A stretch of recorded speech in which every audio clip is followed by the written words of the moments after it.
What's up, YouTubers? It's that guy here again with another special unboxing, something that I'm very excited about and something that's actually quite unique and been proven to be quite difficult to get here in the States. But before I go any further, let's go ahead and dive right into it with another unboxing with that guy.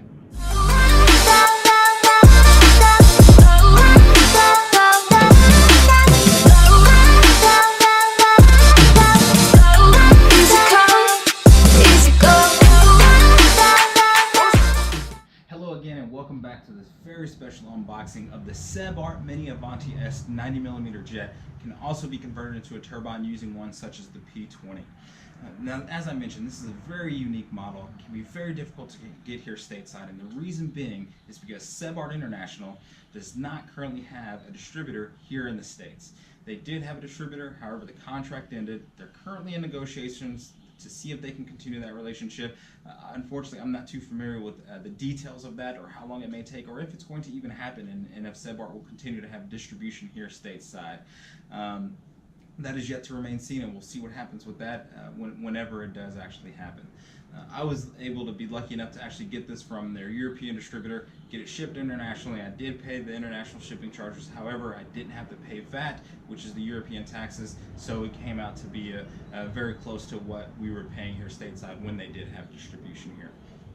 As I mentioned, this is 90mm, can also be converted into turbine. I plan on personally doing the 90mm with an 8S setup. I currently do have a Schubler that is already built for an 8S setup. It's 10-blade Schubler. Schubler makes great fan units with an HET motor. This is the 1680 kV motor set up for 8S. It's going to be pushing about 110 amps, which is a lot of amps, which is actually part of the reason why I may not end up using this one. I have it, but I may end up going and just getting a new setup from Gary at eFlux actually with a 1500 kV setup, so I can be pushing less than 100 amps.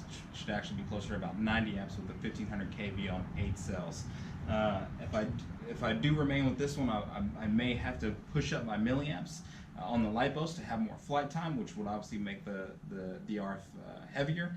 But if I can go down to a 1500 kV motor, then I can just use a 5000 milliamp setup and keep this model lighter, which is obviously what I want, to have a light setup, easier landings, lighter in the air, probably just as much speed as well. So we'll see how it turns out. Currently it's summer where I live. It's very hot, so I probably won't be doing this build for some time until it cools down further in the winter. One thing about this model though that's very unique is the paint scheme isn't even on their marketing material. It's not even on the front cover.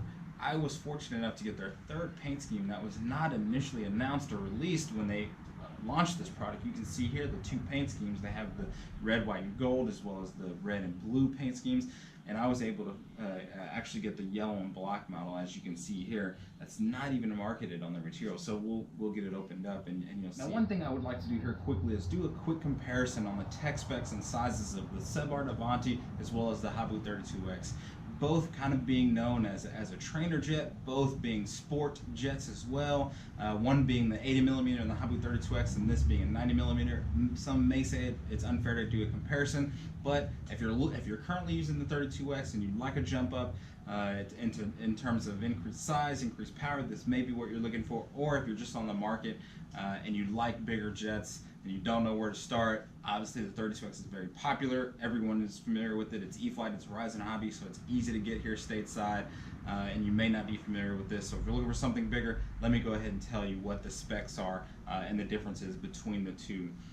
In terms of wingspan, the Avanti is 53.5 inches or 1360 millimeters, being 11 inches longer in terms of wingspan than the 32X, with the 32X being 42 inches in wingspan or 1070 millimeters. Now in length, this is 55.9 inches in length or 1420 millimeters, which is 6 inches more or 170 millimeters more than the Habu 32X, with the Habu 32X length being 49.5 inches or 1250 millimeters. So there's the specs and differences between the two. What we're going to do now is go ahead and open it up, dive into the package contents, and see what we have.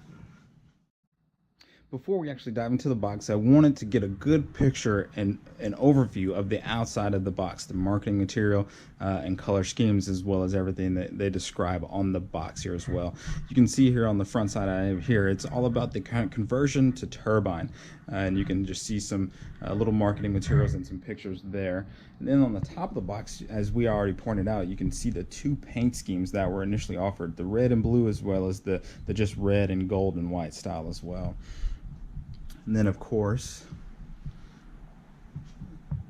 the model comparisons and being held by the model. And then it talks about the sizes as well.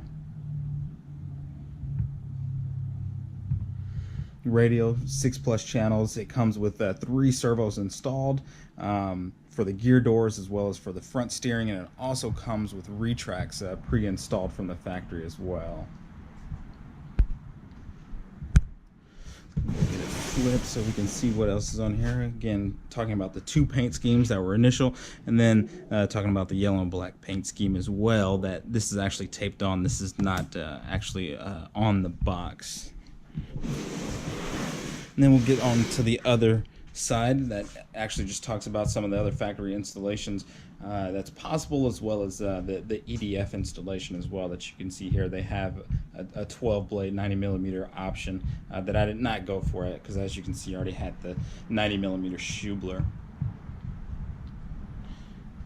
We'll look at the other side, and again, just talking about the paint scheme options. So now we've seen the outside of it, let's get inside. I've now opened the package so we can see how it's packaged inside the box, how it comes to you. I have not messed with anything in here. This is how it looks fresh from the factory.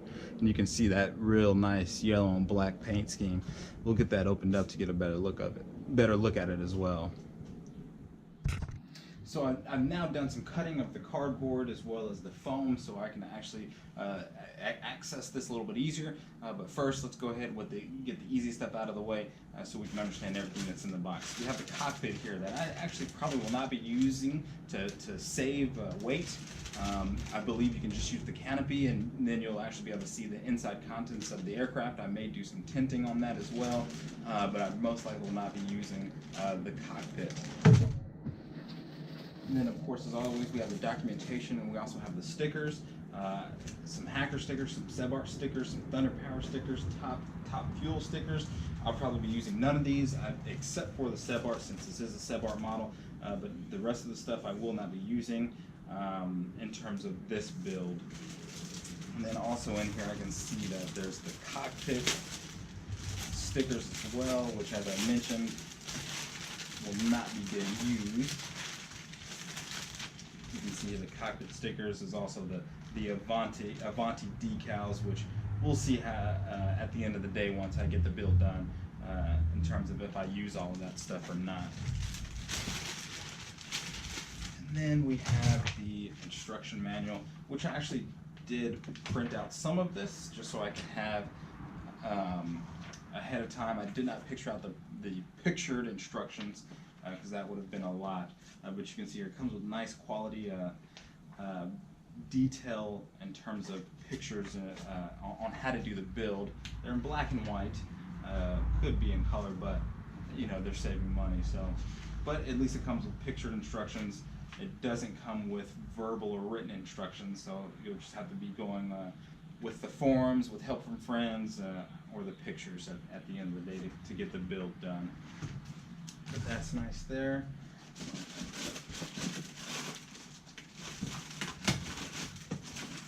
And then what we have here is the ducting. The ducting, it already has the wood spars wrapped around it.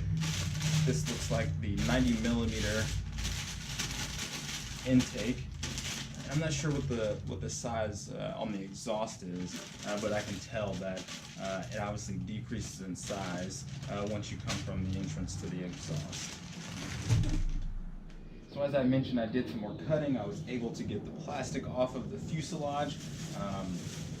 Got the rest of the protective covering off as well. So we can go ahead and dive into actually getting the fuselage out a little bit easier. here off camera, and wow, I mean, this is gorgeous.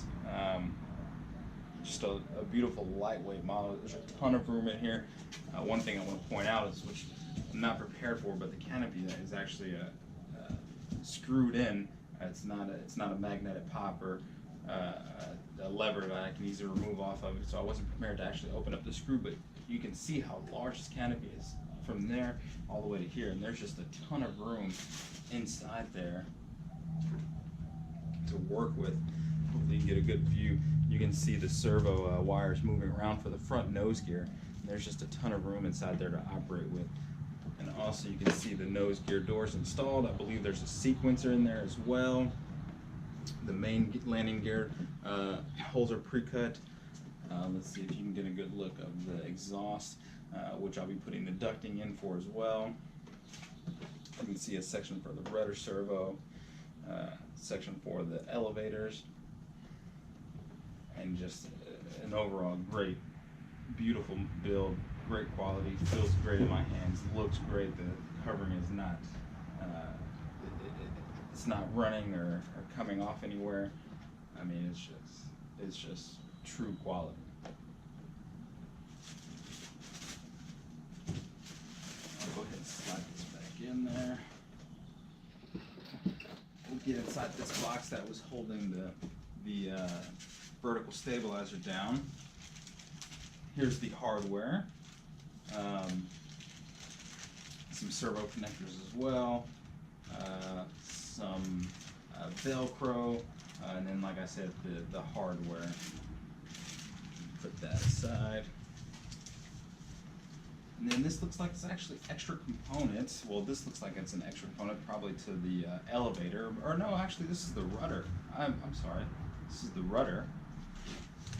And then we have the spars that go on the wing, as we saw in the pictures.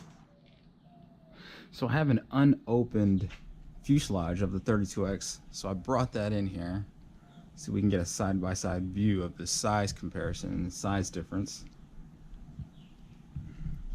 It's not much, but at the same time, it's a lot.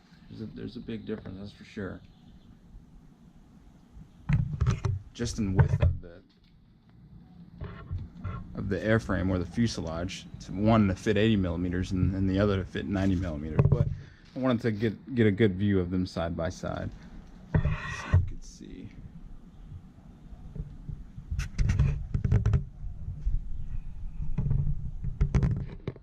So just a few more items left in this unboxing. We can see here we have the wing tube to hold the wings together, prevent any flapping or bending while it's in flight. And then the last few items that are here packaged are the wings and the elevators. And they're all in here tightly put together with tape and everything and plastic. So I'm not going to open these up, but we can see the beautiful black and red and yellow paint scheme that they've done here. You can also see the retracts pre-installed from the factory. We have the gear doors as well, and some servo wires as well to be hooked up into the servo. Very nicely done. I don't think the hinges are pre-glued. I think I'll still have to do some CA on the hinges, but other than that, quality product, quality packaging, put in here very well together. Very nice that it comes with retracts and the gear doors, things of that nature. Beautifully done in terms of the amount of space we have in the canopy for batteries, and the work on the EDF as well, installation, things of that nature. So I'm very excited to get this together. As I said, it probably won't be a while due to the heat, but I can't wait to dive into it further and actually get some work done on this. So we'll see once I do get it built and get it in the air. I'll make sure to put some more videos on that, so there's not too much out here on the black and yellow version. But as always, thanks for joining. I'll put some links in the description below on where I got it from, as well as the manufacturing website. No affiliation with me whatsoever, so feel free to browse those links. Hopefully hit that subscribe button, and we'll see you next time.